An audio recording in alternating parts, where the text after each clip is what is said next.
Well, most of the workshops in the past, making glass or knives, weaving, linen and cotton goods. Today they are boutiques. You still find the linen and cotton goods. You may find some hunting knives with olive wood handles or horn handles. But you've got a real A to Z of shopping opportunities. Even if you're not a shopaholic, then I think you'll feel very much, everyone always does, at home in that olden town of Annecy.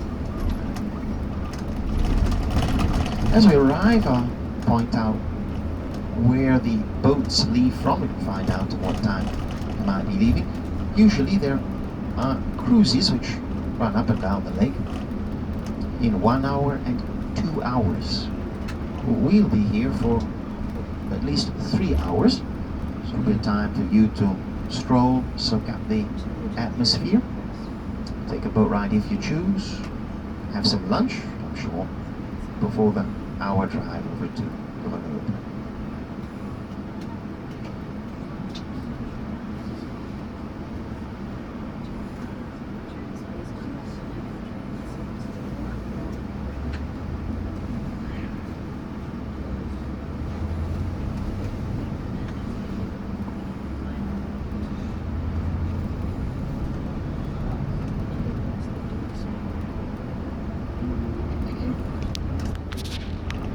A couple of museums in Annecy. One is a kind of a regional museum, you might call it a folklore museum, for the wider area, folk arts and crafts. And that's in that chateau that I mentioned, is the chateau of the Counts of Savoy.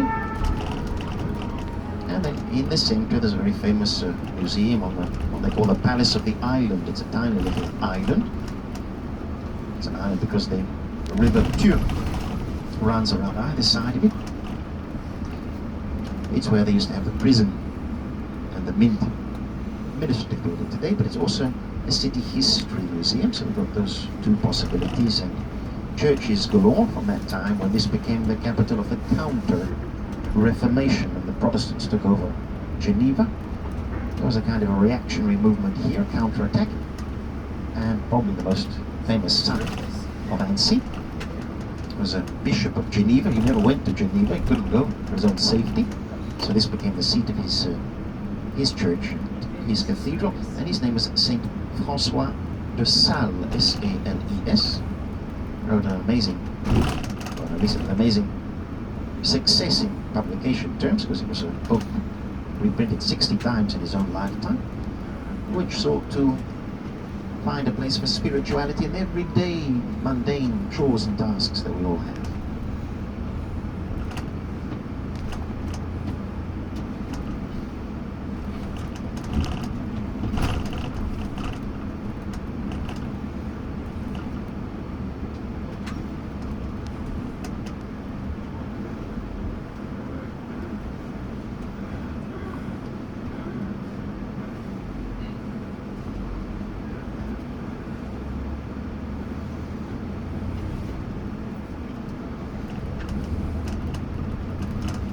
Well, some of the culinary specialities might be the salmon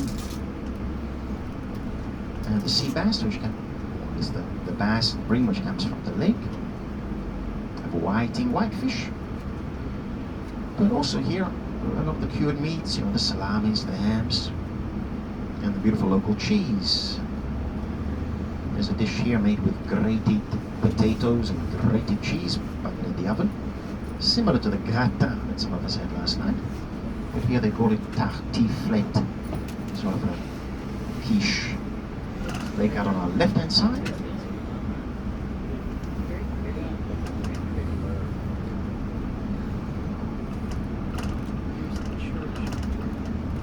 And the flag of Savoy, which is very, very close to the Swiss flag. Now we are very close to Switzerland. We've come down a little bit. We started the day at 1,000 meters. We've come now down to 500 meters. The weather is par for the course. Of course, in the summertime, temperatures could get up into the 30s, usually about 25 degrees, but in October, I'd say the temperature would oscillate in terms of Celsius between 16, 50 Fahrenheit,